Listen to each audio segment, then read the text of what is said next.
Hello বন্ধুরা, good morning. কেমন আছো সবাই? আশা করছি সবাই খুব খুব ভালো আছো আর সুস্থ আছো। আমার নতুন একটা ভিডিওতে তোমাদের সবাইকে অনেক অনেক স্বাগত। আজকে রবিবার, এখন বাজে 6টা 10। আজকে ব্লগটা তাহলে এখন থেকে শুরু করলাম। সারাদিন কি করব না করব সবটাই কিন্তু তোমাদের সঙ্গে শেয়ার করব। পুরো ব্লগটা দেখো, আশা করছি তোমাদের অবশ্যই ভালো লাগবে। আমার সকালে যে সমস্ত কাজ থাকে সবগুলো করে একদম মুখ হাত পা ধুয়ে এই যে দেখো ফ্রেশ হয়ে চেয়ারে বসে আছি। আর বাবুকে এই মাত্র টেনে টেনে ঘুম থেকে তুললাম, ব্রাশ হাতে করে নিয়ে বসে আছি, এখনও ব্রাশ করেনি। আজকে যেহেতু রবিবার, তার জন্য পড়ারও কোনো চাপ নেই। আর তোমাদের দাদাভাই এখনও ঘুম থেকে উঠেনি। আজকে জানো তো বাড়িতে কেউ নেই, সবাই চলে গেছে যে যার কাজে। আমরা তিনজনেই বাড়িতে আছি, তোমাদের দাদাভাইও চলে যাবে একটু পরে কাজে। তো আজকে জলখাবার রান্নারও কোনো ঝামেলা নেই। পান্তা আছে, আলু ভাজবো, ওগুলোই সবাই খেয়ে নেব। তো তোমরা পুরো ব্লগটা দেখতে থাকো।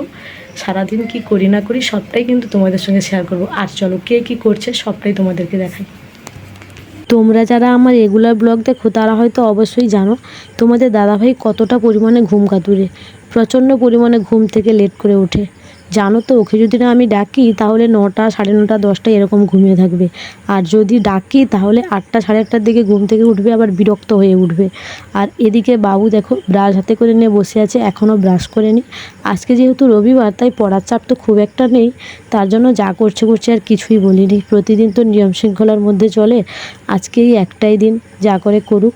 জানো তো, একদম সকাল সকাল আমার দিদা এসেছিলো। এই যে কৌটোর মধ্যে কয়েকটা গুলগোলা দিয়েছে। আমার দিদার বাড়ি তো কাছাকাছি, তোমরা তো জানো। তো ওগুলোই বসে বসে খাচ্ছিলাম।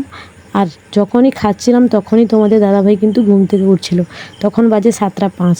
তো ঘুম থেকে উঠে যাওয়ার পরে কিন্তু আমি এই যে বিছানাটা ভালো করে গুছিয়ে নিলাম। আমার আবার এক দোষ আছে, এই যে বিছানার কাজটা না তোমাদের দাদাভাই অনেক সময় করে দেবে আমাকে বলে, কিন্তু আমার আবার ঠিক ওর কাজটা পছন্দ হয় না, তাই ওকে করতে দিই না। আমি আমার নিজের মতোই করেই করি। বিছানা গোছানোর পরে তারপরে এই যে দেখো বাবুকে নিচে পড়তে বসে দিয়েছি। আর আজকে জানো তো, ওর বই পড়ার কোনো চাপ নেই। আজকে ওকে সমস্ত কিছু লেখানো হয়, মাসের নাম, সপ্তাহের নাম, পরিবারের নাম, এইগুলো। ওকে কিছু সময় বসে বসে পড়াচ্ছিলাম, এমন সময় ঠাম্মা এসে বলে তোমাদের দাদাভাই জল খাবে, খুব জল তেষ্টা পেয়েছে। আর ওর জন্য এই যে মাঠে জল নিয়ে এসেছিলাম।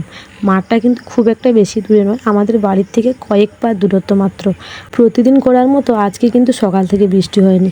আজকে শেষমেশ সূর্যি মামার মুখ দেখা গেছে, তাই রোদটাও প্রচুর পরিমাণে বেরিয়েছে। তাই এতটা রোদ লাগছে, ওই যে ওই পাশটাতে তোমাদের দাদাভাই ধান গাছ পুঁতছিল, ওখানে রোদের কারণে এই যে গাছের ছাওয়াটায় চলে এসছে। খুব রোদ পড়েছে। এখন কিন্তু 9টার বেশি বেজে গেছে।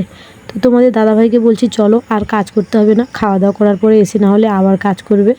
আর এখানে মাটিটা এতটা পরিমাণে শক্ত, তোমাদের দাদাভাই ধান গাছটা পুঁততেই পারছে না। মাটিটা নরম হলে কি বলো তো, ধান গাছটা পোঁতার একটু সুবিধে হয়। আর মাটি যদি শক্ত হয় তাহলে কিন্তু নখটা পুরো ব্যথা হয়ে যায়। তো আমাকে বারবার বলছিল আমার নখ ব্যথা হয়ে গেছে, কিন্তু কি করা যাবে, চাষবাস তো করতেই হবে। আর জানো তো, আমার বাবার বাড়িতেও চাষবাস হয় আর আমার শ্বশুর বাড়িতেও চাষবাস হয়।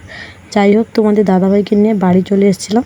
এসে সবাইকে খাওয়া দিয়ে দিয়েছিলাম, ওদেরকে পান্তা আর আলু মাখা দিয়ে দিয়েছিলাম। আর আমি কিন্তু মুড়ি আলু মাখা খেয়েছিলাম। খাওয়া দাওয়া করার পরে স্নান সেরে ঠাকুর জল দিয়ে তারপরে সোজা চলে এসেছিলাম রান্নাঘরে এসে রান্নার সমস্ত জোগাড়পাতি করে নিয়েছি। আর আজকে জানো তো, উনুনটা একদমই ধরাতে পারছি না, কি হয়েছে কি জানি। সেই প্রতিদিন আমি উনুন ধরে রান্না করি, আজকে শুধু যেন উনুনটা নিভেই যাচ্ছে। তো শেষমেশ ঠাম্মা এসে উনুনটা ধরিয়ে দিয়েছিল। আর তাহলে চলো রান্নাটা করে নিই, তারপরে আবার কথা বলছি। রান্না বান্না সব আমার হয়ে গেছে। এই যে এখানে মাছের ঝাল রান্না করেছি, আর এই যে এদিকটাতে দেখো মাছ, আলু আর ঢেঁড়স করে একটা টক রান্না করেছি, আর ভাত রান্না করেছি। আর কিছুই রান্না করিনি। আর বাবা মা দুজনে তো খাবে না, বাড়িতে নেই, ওরা গেছে অন্যদের বাড়িতে চাষের কাজ করতে। তো চলো খাওয়া দাওয়া করে নিই, আবার কথা বলছি। আজকে জানো তো, খাওয়া দাওয়া করার পরে একটু ঘুমিয়ে গেছিলাম। বাইরে তো প্রচণ্ড রোদ ছিল, তাই একটু ঘুমিয়ে গেছিলাম। ঘুম থেকে উঠে তারপরে এই যে স্ট্যান্ড আর রিং লাইট নিয়ে একটুখানি রিলস বানাচ্ছিলাম। রিলস বানানো শেষ হওয়ার পরে তোমাদের দাদাভাই নারকেল দিয়েছিল, নারকেলটাই খাচ্ছিলাম। এরপরে আবার বিকেলের কাজকর্ম আছে, সন্ধে দেওয়া আছে। আজকে তাহলে ভিডিওটা এখানেই শেষ করলাম। দেখা হবে কালকে নতুন আরও একটা ভিডিও নিয়ে তোমাদের সঙ্গে। ততক্ষণ সবাই ভালো থাকো, সুস্থ থাকো আর সাবধানে থাকো। চলো আজকের মতো সবাইকে টাটা।